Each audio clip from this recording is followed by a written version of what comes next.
ओम शांति। आइए सुनते हैं 22 सितंबर 2023 के ईश्वरी महावाक्य इस मुरली के मुख्य पॉइंट्स सुनते हैं। आज शिव परमपिता परमात्मा शिव बाबा ने कहा, मेरे मीठे बच्चों, मेरे रूहानी बच्चों, तुम्हें यह पद का आधार पढ़ाई पर है। तुम्हारी बच्चों, जैसा पढ़ाई करोगे वैसा तुम्हें बनना होगा। फिर बाबा ने कहा, पढ़कर फिर औरों को पढ़ाना है।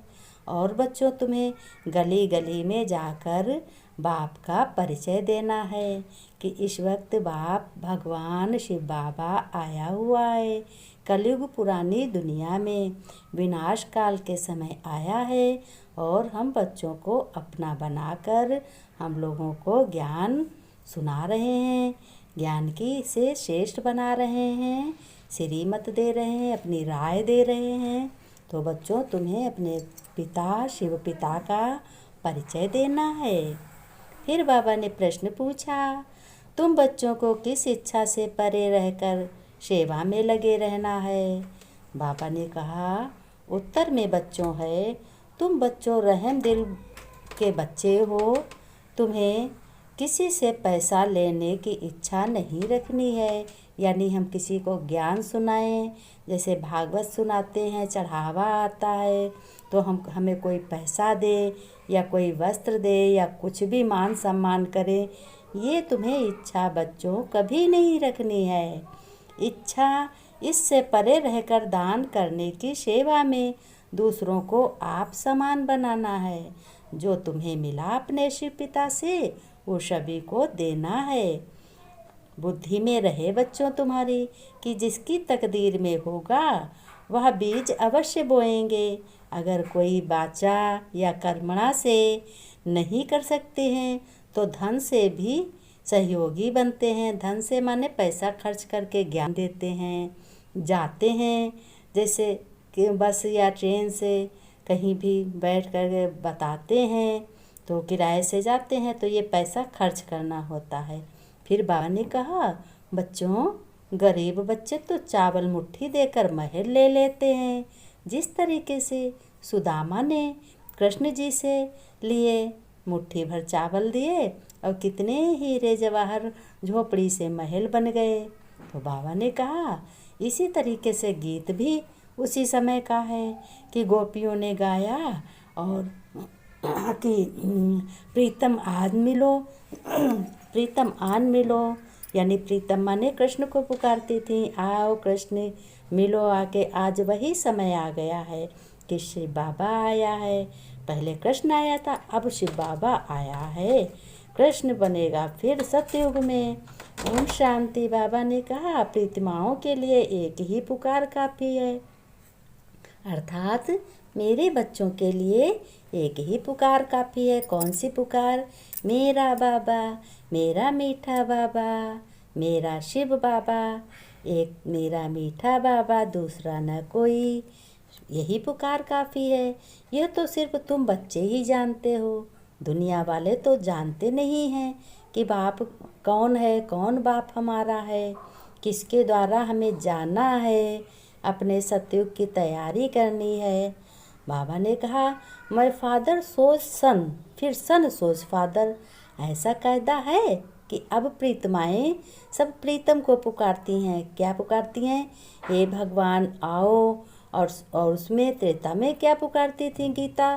तो श्री कृष्ण के लिए गाया है कि श्री कृष्ण से प्रीत लगाई तो कृष्ण को पुकारा, हे कन्हैया आओ। कैसे तड़पती थी गोपिकाएँ। आज भी तुमको गोपिकाएँ बनना है। तुम गुप्त गोपिकाएँ हो, वो रियल में ऐसे दिखाती थी, पुकार रही हैं। तुम मनसा वाचा कर्मणा से गुप्त सेवा बच्चों करते हो, क्योंकि तुम्हारा आत्मा से और परम पिता से बहुत गहरा संबंध है। वास्तव में प्रीतम सबका बच्चों एक है। कौन सा है? तो बच्चों ने कहा, मेरा शिव बाबा प्रीतम है, प्राणपति है, प्राणनाथ है, प्राण पिता है। तो बाबा ने कहा, सर्वपतितों को पावन बनाने वाला एक ही मैं बच्चों हूँ जो निराकार हूँ। तो तुम्हें निराकार को ही याद करना है, परंतु परम पिता को फिर यथार्थ रीत से जानते नहीं। फिर ये निराकार का यथार्थ अर्थ क्या है बच्चों, जानते हो? तो सुनो। बाप ने समझाया कि बच्चों, मैं एक ही राम हूँ, एक ही प्रभु हूँ, एक ही ईश्वर हूँ और एक ही गॉड हूँ। एक को पुकारते हैं, कोई जिस्मानी मनुष्य या देवता को नहीं पुकारते। बुद्धि निराकार तरफ तुम बच्चों की चली जाती है, क्योंकि तुम बच्चे ज्ञान सुन करके इतने समझदार बन गए हो, वंडरफुल बन गए हो। तो समझते भी हो तुम कि हम सब आत्मा से ब्रदर्स हैं, भाई भाई हैं, और शरीर से हम लोग कोई चाचा है, मामा है, नाना है। शरीर से तो अलग अलग पिता हैं, आत्माओं से सिर्फ पिता एक ही है। बाबा ने कहा परंतु आत्माओं के रूप में यूँ तो हर एक अपने अपने धर्म का है। कोई हिंदू में अल्लाह को कहते, हिंदू, मुस्लिम, सिख, ईसाई, ये सब अपने अपने धर्म से, लेकिन खून एक ही ऐसा है रेड कलर का। ये सब धर्म के हैं, धर्म में लड़ाई लगती है। और एक परमपिता परमात्मा आत्मा से पिता है आत्माओं का। तो बाबा ने कहा मैं सभी धर्मों का पिता हूँ, लेकिन अपने अपने धर्म के अहंकार के कारण सब गफलत में लड़ते झगड़ते रहते हैं। जब सभी दुखी होते हैं तो भगवान कहता है, यानी मैं कहता हूँ, मुझे याद करो, क्योंकि सबका पतित पावन मैं ही हूँ। सभी को दुखी से सुखी बनाने वाला मैं हूँ। मैं ही बच्चों प्रीतम सो सब प्रीतमाओं का एक ही है। सजनी साजन को याद करती है जैसे प्रीतमाएँ याद करती हैं, प्रीतम आन मिलो। आत्मा याद कर रही है, जिया बुलाए। बुलाने वाली तो आत्मा है ना, शरीर तो बुला नहीं सकता। अब आत्मा निकल जाए तो शरीर क्या पुकारेगा? नहीं पुकारेगा। तो शिव बाबा ने कहा मैं कहता हूँ बच्चों, जीव आत्मा और जीव आत्मा से बात करती है, यानी तुम सब जीवात्माएं हो और जीवात्माएं समझकर बात करती हो। तुम्हें ज्ञान है ना, आत्मिक ज्ञान मैंने दिया है, मैंने तुम्हें अविनाशी ज्ञान दिया है। दुनिया वाले तो मनुष्य तो देह अभिमानी होने के कारण अपने को शरीर अहंकार में आ जाते हैं। तुम बच्चों को यह एक पक्का समझना है कि जीव की आत्मा बुलाती है, आत्मा प्यार से बुलाती है। जितना बच्चों बुद्धि में तुम समझते जाओगे हमारा शिव बाबा, उतना ही तुम्हें बच्चों लभ होता जाएगा। मैं कहता हूँ जो मेरे को याद करेगा या भक्ति से याद करे या ज्ञान से याद करे, तो लक्ष्मी नारायण आदि को मनाने वाले हैं। उन्हों को समझाओ कि तुम सब लोग देवी देवता थे, अब अपने कर्मों से तुम क्या बन गए हो? अब असुर बन गए हो। 84 का चक्र लगाया है, अब फिर तुम इस अविनाशी ज्ञान को निराकार शिव परमपिता परमात्मा से सुन करके तुम फिर देवता बन रहे हो, फिर देवताओं की पढ़ाई पढ़ रहे हो। ये बाबा जो ब्रह्मा था ये भी लक्ष्मी नारायण का भक्त था, अब फिर पूज्य से पुजारी से पूज्य बना है। लक्ष्मी नारायण पूज्य है ना, तुम लक्ष्मी नारायण के मंदिर में कहेंगे कल इनकी पूजा कर, आज हम यह बन रहे हैं। तुम्हें ख्याल होगा कि हमारा भी लक्ष्य क्या है इस पढ़ाई से, कि लक्ष्मी नारायण जैसा बनना।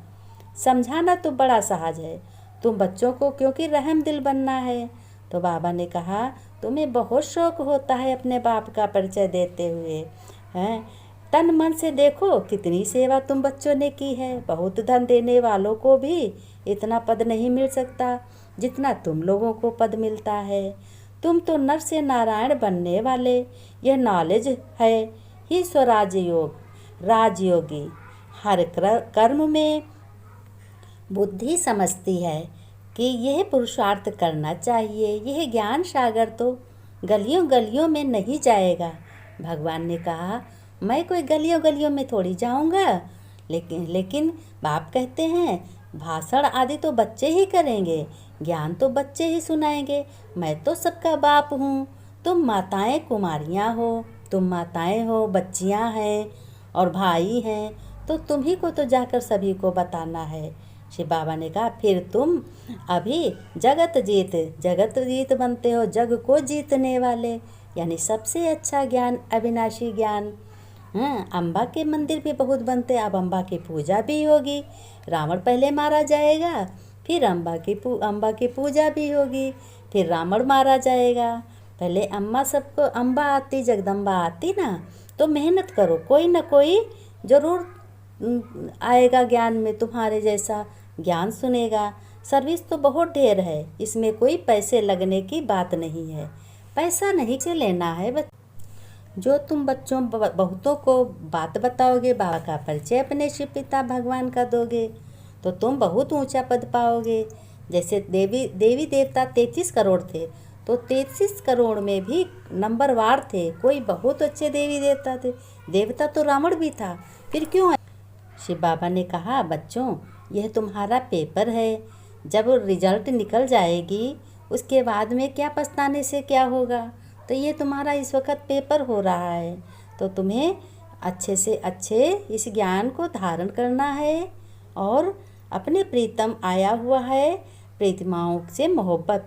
प्रीतम कौन है? ईश्वर भगवान, शिव पिता, परम पिता, ये भगवान हैं, इनसे हमें प्रीत लगानी है।